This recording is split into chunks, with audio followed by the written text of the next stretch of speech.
टोंक के समरावता गांव में नरेश मीणा ने एसडीएम को जो थप्पड़ मारा था उसकी आवाज आज भी राजस्थान में गूंज रही है। उपचुनाव में निर्दलीय प्रत्याशी रहे नरेश मीणा इस थप्पड़ कांड के बाद काफी चर्चाओं में आ गए। टोंक में नरेश मीणा की जितनी चर्चा हो रही थी उससे कहीं ज्यादा चर्चा में आ गई जिला कलेक्टर सौम्या झा, क्योंकि नरेश मीणा ने बार बार नाम लेकर कहा था कि कलेक्टरनी को तो आना ही पड़ेगा। नरेश मीणा ने तो कलेक्टर सौम्या झा की मेहंदी तक उतार देने की चेतावनी दी थी। फिलहाल थप्पड़ वाले नरेश मीणा जेल में बंद हैं। पिछले दिनों उनकी रिहाई को लेकर टोंक में सर्व समाज की ओर से एक बड़ी महापंचायत बुलाई गई थी। 29 दिसंबर 2024 को हुई इस विशाल महापंचायत में हजारों लोगों की भीड़ उमड़ी थी और हजारों की इस भीड़ को काबू में रखना, जिले की कानून व्यवस्था को बनाए रखना जिला कलेक्टर सौम्या झा के लिए किसी बड़ी चुनौती जैसा था। लेकिन सौम्या झा ने जिस तरीके की रणनीति बनाई, जिस तरह से हजारों लाखों की भीड़ को कंट्रोल में करने का प्लान तैयार किया, उसे देखकर हर कोई हैरान रह गया। काफी सौम्य स्वभाव की दिखने वाली युवा कलेक्टर सौम्या झा ने सुरक्षा व्यवस्था के ऐसे इंतजाम किए थे कि अच्छों की आंखें खुली की खुली रह गईं।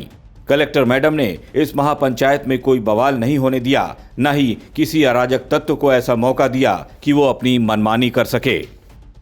13 नवंबर को उपचुनाव के दिन समरावता गांव में थप्पड़ कांड के कारण जमकर बवाल हुआ था। इस बवाल से सबक लेते हुए टोंक कलेक्टर सौम्या झा ने महापंचायत को लेकर खास प्लान तैयार किया था। इसके लिए पर्याप्त मात्रा में पुलिस फोर्स को पहले ही अलर्ट पर रखा गया था। इसके अलावा ड्रोन के जरिए महापंचायत स्थल पर पैनी नजर रखी जा रही थी। सभा में आने वाले हर व्यक्ति और रास्तों की जगह जगह पर चेकिंग की जा रही थी। महापंचायत में आने वाली हर गाड़ी का नंबर नोट किया जा रहा था और तो और इस विशाल महापंचायत की वीडियोग्राफी भी करवाई जा रही थी।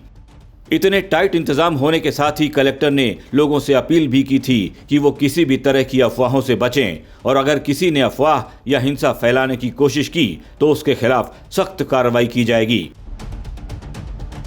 अब आप ही सोचिए, जब मैडम ने इतनी टाइट सुरक्षा रखी थी तो भला किसकी हिम्मत थी जो अफवाह फैलाता या फिर हिंसा करने की कोशिश करता। जिला कलेक्टर इससे पहले समरावता की घटना से सबक ले चुकी थीं, लिहाजा वह ऐसी कोई भूल दोबारा नहीं होने देना चाहती थीं जिससे कोई बड़ा बखेड़ा खड़ा हो जाए।